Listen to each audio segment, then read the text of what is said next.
shall be dominant. Yeah, keep telling yourself that.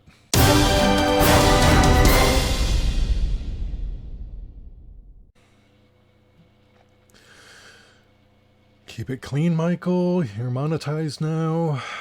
Keep it clean. Don't swear. No, you... I feel I should explain the Cartmill Master Plan so that you can understand the context of why I'm so angry. The Cartmill Master Plan is a name given by fans to the planned backstory to the Doctor, which was created by Doctor Who script editor Andrew Cartmill and screenwriters Ben Aronovich and Mark Platt. By the time Sylvester McCoy came aboard as the 7th Doctor in 1987, replacing Colin Baker, the show had been running for nearly a quarter century, and the creative team felt that it was getting stale. Over 2 decades of developing the renegade Time Lord from Gallifrey and his history, fleshing out the character had taken much of the mystery away, and a number of ideas were floated as to how to reinvigorate Doctor Who, including having the Doctor regenerate into a woman.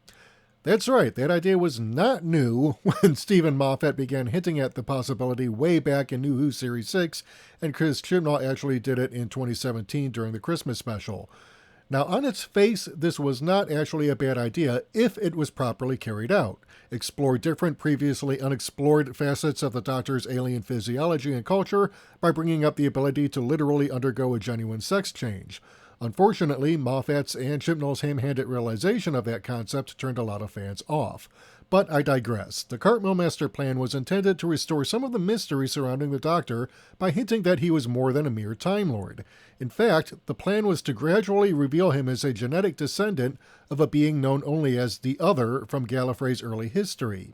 6 founding members of Time Lord Society rose up from the ashes of the overthrown Pythian Empire, the original rulers of the planet, who subsequently cursed the Gallifreyans with sterility.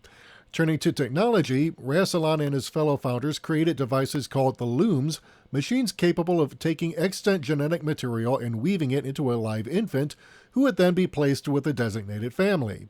It was also around this time that the ability to regenerate was also developed, which allowed an additional way for the Time Lords to perpetuate their new culture. As Rassilon's rule grew ever more tyrannical, his enemies began suffering fatal accidents, as seemingly happened to Omega, though the show's Pertwee era revealed that Omega actually survived in an antimatter universe or disappeared altogether.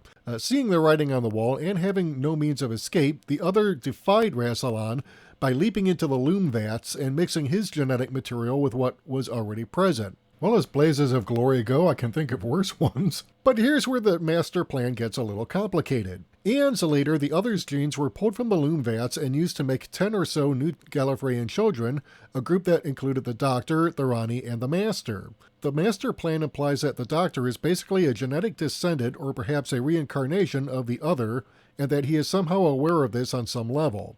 It was never really explained in full, and frankly, I don't think it was ever meant to be. The whole point of the master plan, in my opinion, and I freely admit I cannot prove this, was to inject a fresh mystery to the backstory of the Doctor, something teased but never actually to be fully delivered to audiences. After all, you want to have the Doctor keep enough secrets to retain the Who aspect of Doctor Who. Take all that away, and it's no longer Doctor Who. Which brings me to my epic rant reviewing Chibnall's disastrous handling of Doctor Who Series 12. I mean, do we get anything in this episode? Do we get to see how the Doctor manages to defeat the lone Cyberman? Nope, he dies like a bitch.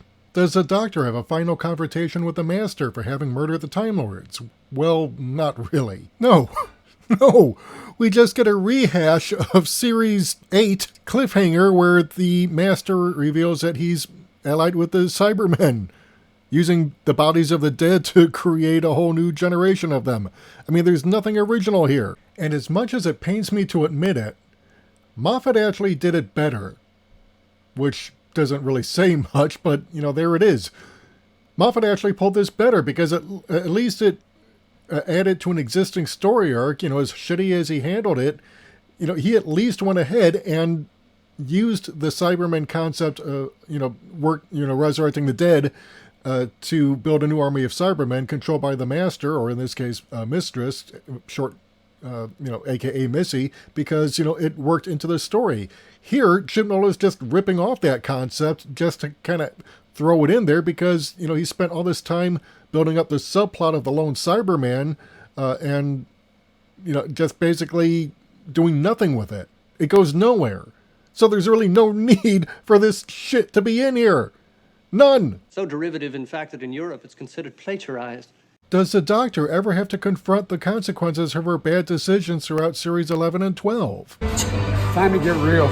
I mean, it wasn't enough that, on the heels of Stephen Moffat's departure from Doctor Who as a showrunner, Chris Chibnall came in, delivered a thoroughly mediocre Series 11 that strove for nothing and accomplished nothing.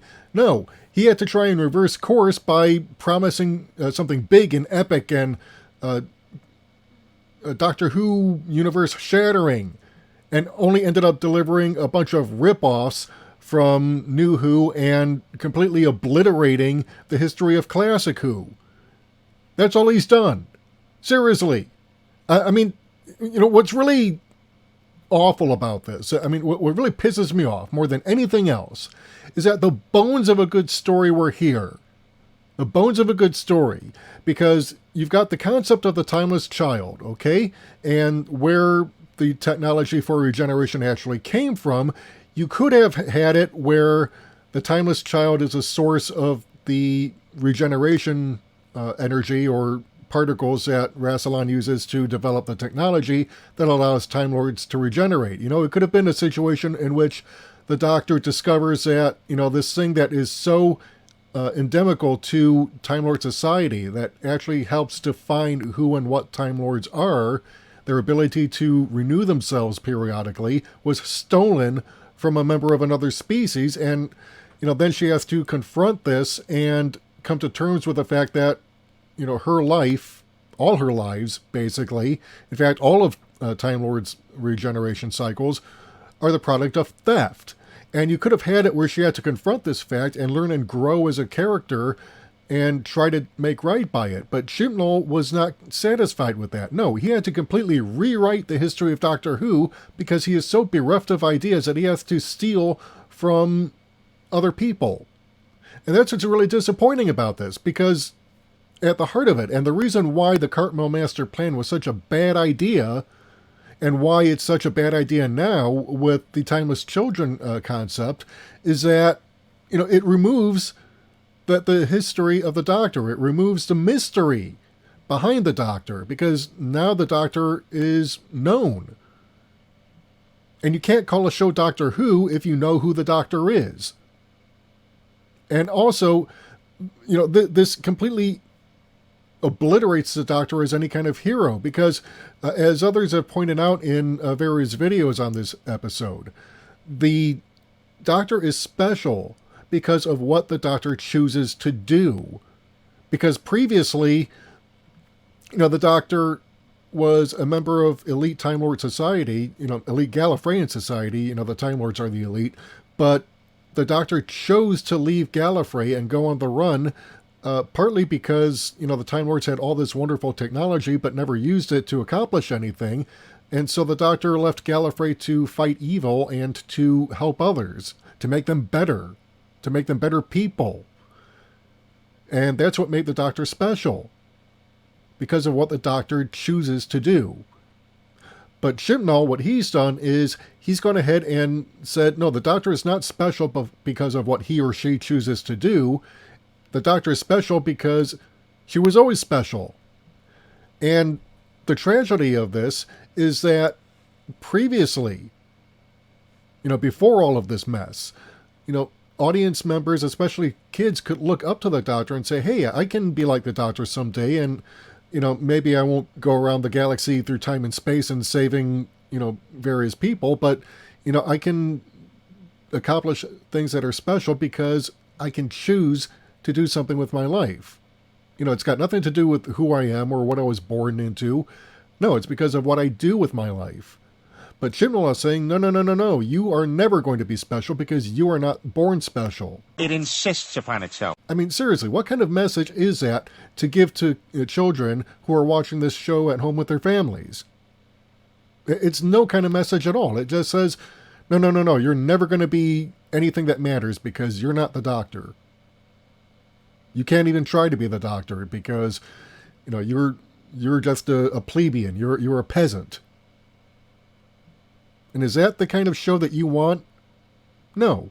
That's why the ratings have been falling consistently. It began under Moffat's tenure as showrunner, and it's continued rather dramatically under Chibnall's. And, people can deny it all they want, but the fact is, there have been some serious logistical errors committed by the BBC in choosing not to run the show, for example, during 2016 or during 2020. Well, of course, 2020, we've got coronavirus. We can't have any productions going on without serious safety precautions, so lots of delays. But, there've been these times like, 2016, 2018, where you're not broadcasting the show, and so, there's no interest in a show that's not playing. And now you've completely bastardized everything that was done right about the Davies and Moffat eras, and, ripped off from, different shows and other concepts, but, you've completely destroyed the concept of Doctor Who.